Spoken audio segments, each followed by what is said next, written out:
Welcome to Pindar Poetry. We hope you learned something new. You start by ensuring your device's GPS is enabled and Google Maps has permission to access location. This prevents false readings.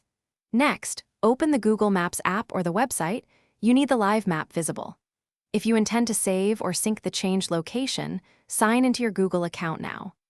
Once done, tap the blue dot or long press any map point to begin the process of changing or setting a different location. You can change location by long pressing the map to drop a pin, or by tapping the blue dot and selecting Set Location on some versions.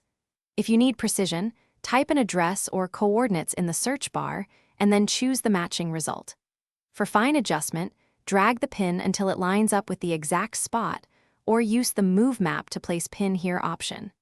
This gives you both quick and precise control over the new location.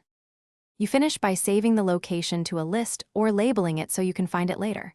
Alternatively, tap Share to copy coordinates or send a link to someone else. Make sure changes sync to your account if you expect them across devices.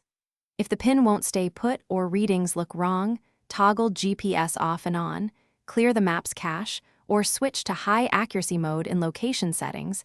This typically resolves drift or incorrect positioning. Thanks for watching. Consider subscribing if we helped you.